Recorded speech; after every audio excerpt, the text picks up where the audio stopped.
Rosedale Community Players are prepping for their production of An Inspector Calls. Set in April 1912, the play takes a look at the lives of a wealthy family haunted by suicide. The play opens tonight in Southfield. And for more on the play, we're joined by George and Danielle. Thanks all for coming in this morning. You're welcome. Thanks for having us. So, George, kind of give us an idea. It sounds like this play has serious overtones. What can people expect when they show up to see it? Well, the play has several different layers. It can be viewed as a social drama, kind of commentary on social class. It can be viewed as a morality play with definite themes on how people should interact with each other and behave. And then it has just a fun whodunit kind of aspect as well, a mystery thriller. So something for everybody. I was going to say there's a lot of aspects to that, but I'm glad to see there's a little fun in it. There usually is in community theater. Now, absolutely. Danielle, this is a period piece set in April of 1912, the specific month, April of 1912. I like how specific it is. Tell us a little bit about your character and maybe some of the period pieces you get to wear. Yeah, I play Sheila Burling, who is the daughter of very prominent family. He plays my father. And she grew up in a very wealthy family. She was very kind of spoiled, always had her family kind of sheltering her from like unpleasant trees of life. And she was always taught to kind of look down on people who were of a lower social class than her. And she's always been very like sure of herself and things like that.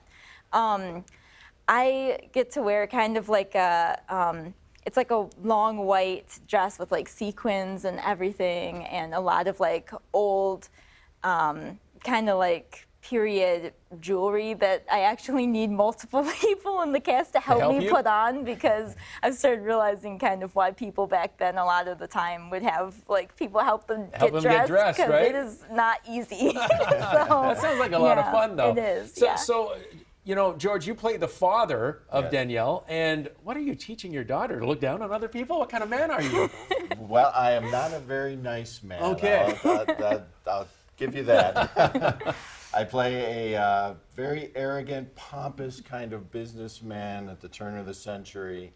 And yeah, he has definite ideas about social class. Yeah, well, you know, go to see the play and find out a lot more about that. Yes. Now, talk about the Rosedale Players, and especially the theater and the seating. People can bring their own food and drink in here as well?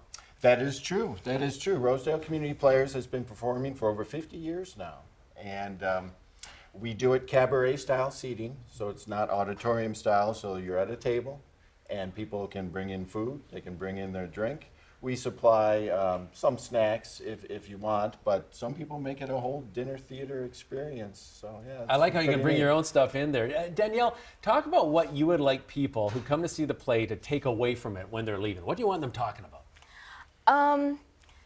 I kind of probably like the moral of the story, because there is a little bit of like a moral dilemma that especially the younger characters go through, where their whole world is kind of shaken up and suddenly they're like realizing everything they've been taught up until this point might not be true, and they're all kind of questioning that.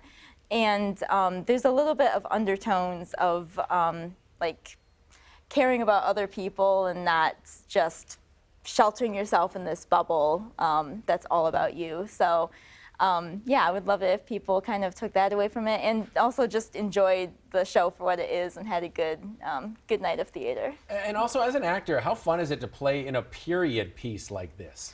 A lot of fun. Yeah.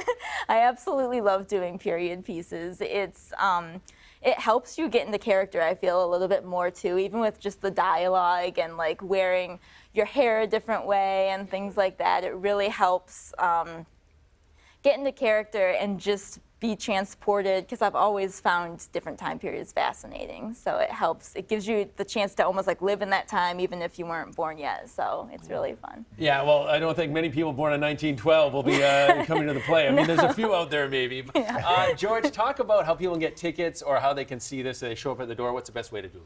You can buy tickets at the door, but you can also go to our website, rosedaleCommunityPlayers.com, all one word.